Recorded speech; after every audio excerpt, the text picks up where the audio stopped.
भारत में लोकसभा चुनाव 2024 के लिए 1 जून को वोटिंग खत्म हुई और इसके बाद पाकिस्तान समेत पूरे दुनिया से रिएक्शन आया है। इस पर पूरी दुनिया की नज़र टिकी हुई थी कि आखिर मोदी सरकार की वापसी हो भी रही है या नहीं, क्या कुछ हो रहा है लगातार, क्योंकि हमने देखा पाकिस्तान से लेकर तमाम जगहों से इस पर रिएक्शंस आ रहे थे, विदेशी मीडिया की रिपोर्ट्स आ रही थी और ऐसा खबर आ रही थी कि दखल देने का प्रयास अलग अलग तरीके से हो रहा है। ऐसे में एग्जिट पोल में मोदी सरकार की वापसी पर पाकिस्तान समेत दुनिया के क्या कुछ रिएक्शंस रहे, ये हम आपको बताएंगे। वोटिंग के ख़त्म होते ही एग्जिट पोल आया और इसे देखकर भारतीय जनता पार्टी गदगद हो गई, क्योंकि लगभग सभी एग्जिट पोल के मुताबिक बीजेपी के नेतृत्व वाला एनडीए गठबंधन 350 सीटों से ज़्यादा जीत सकती है। एग्जिट पोल हालांकि अंतिम परिणाम नहीं होते हैं, लेकिन फिर भी कई बार ये अनुमान के मुताबिक सही होते हैं। पाकिस्तान समेत दुनिया के कई देश जो उम्मीद लगाए बैठे हैं कि भारत में प्रधानमंत्री नरेंद्र मोदी के हाथ में सत्ता छूट जाए, उनके लिए ये एग्जिट पोल निराशा भरा है। अब आइए जानते हैं कि इस एग्जिट पोल पर किसने क्या कहा है, बताते हैं आपको, और मैं हूं आपके साथ महादेव भवशंकर। पाकिस्तानी अखबार डॉन ने अपनी रिपोर्ट की हेडलाइन में लिखी है, टीवी एग्जिट पोल में आम चुनाव में भारतीय पीएम मोदी की जीत का अनुमान लगाया गया। इसने एग्जिट पोल के आंकड़े लिखते हुए ये भी बताया कि एग्जिट पोल सही नहीं हो सकता। डॉन ने लिखा कि भारत में एग्जिट पोल का रिकॉर्ड खराब है क्योंकि उनके चुनाव नतीजे अक्सर गलत होते हैं। विश्लेषकों का कहना है कि बड़े और विविधता वाले देश में उनका सही होना एक चुनौती है।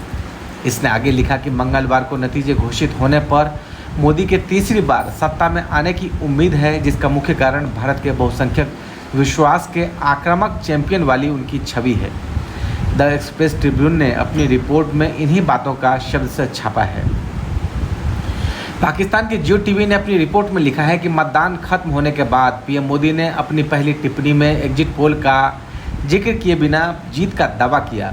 जियो ने इस रिपोर्ट में पीएम मोदी के ट्वीट्स का भी जिक्र किया, जिसमें उन्होंने विश्वास जताया कि एक बार फिर एनडीए की सरकार बनेगी।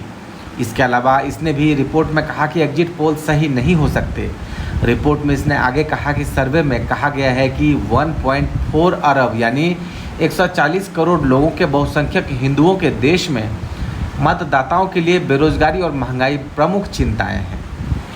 दूसरी तरफ न्यूयॉर्क टाइम्स ने अपनी खबर में लिखा है कि आखिरी दौर की वोटिंग के बाद उनकी यानी नरेंद्र मोदी हिंदू राष्ट्रवादी बीजेपी की आसान वापसी का सुझाव दिया गया।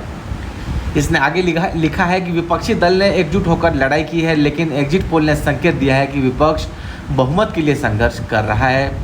बीबीसी ने अपनी रिपोर्ट में लिखा है कि 6 एग्जिट पोल में बीजेपी की सरकार बनने का अनुमान लगाया गया है, लेकिन ऐसे सर्वे हमेशा विश्वसनीय नहीं होते।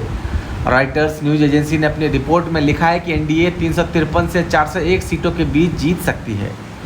ये सोमवार को खुलने वाले वित्तीय बाजारों को बढ़ावा दे सकती है। 2019 के आम चुनाव में एनडीए को 353 सीटें मिली थी, जिनमें से बीजेपी को 303 सीटें मिली थी। 5 में से 3 सर्वे ने अनुमान लगाया कि अकेले बीजेपी को 2019 में 303 से ज़्यादा जीत सकती है।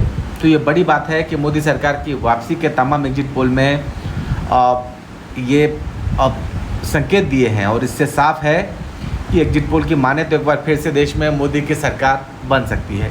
और ऐसे में सवाल उठ रहा है कि आखिर इंडिया गठबंधन कैसे फ्लॉप हुआ, इस पर मंथन की ज़रूरत है। और आपको वीडियो अच्छा लगा तो आप इसको लाइक करिए, चैनल को सब्सक्राइब करिए और ज़्यादा से ज़्यादा शेयर करिए। बहुत शुक्रिया आप सभी का।